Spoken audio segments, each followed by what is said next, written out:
1,000 years from now, deserts sprawl where forests once stood. The sun carves shadows thin, and heat rules every breath. Yet even here, a sovereign emerges, the giant scorpion. Its hardened exoskeleton mirrors sunlight, deflecting sand and searing rays. Microscopic grooves tumble air across the shell, bleeding heat away.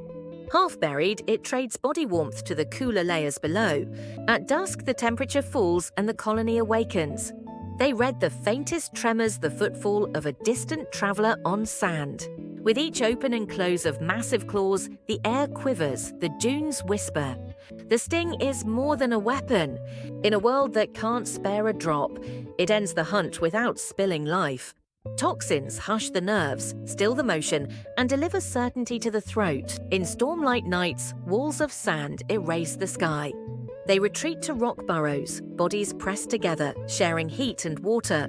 The colony is family, a moving city, the desert's living memory.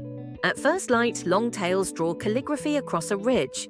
Tracks bead the dunes, leading to the next night's hunt.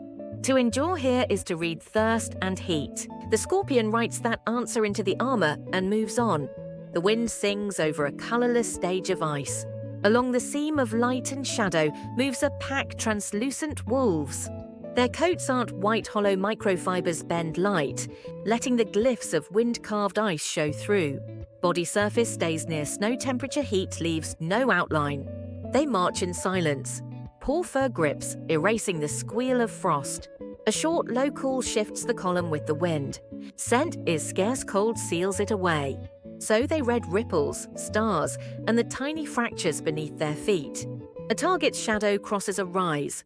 The pack blooms into a fan, casting an unseen net.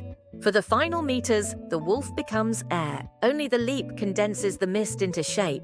Night. The aurora rinses the sky. They sing in a low register that seems to fall into the earth, echoing through crevasses, brushing the breastbones of distant kin. We are here.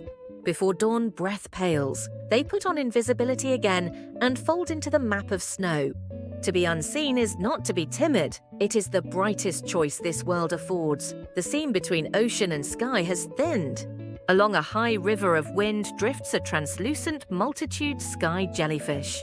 Inside each bell, gas bladders grant lift.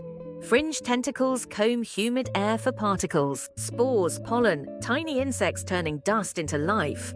By day, they eat the sun. Photosynthetic partners in the bell's surface spin thin light into sugar. At night, when cloud shadow deepens, the swarm sinks to rest. Careful to avoid the city's glow light can betray them. Before storms, the wind veers. They streamline, tune bladder pressure, and catch the rising current.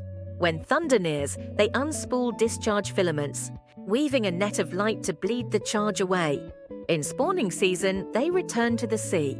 On days of heavy rain, the swarm descends, touching the surface and releasing microscopic seeds. Waves cradle them, and an unseen forest sprouts below. They live on thresholds and travel them, stitching air to water into a single road. They move in quiet procession, a soft margin the future Earth still keeps.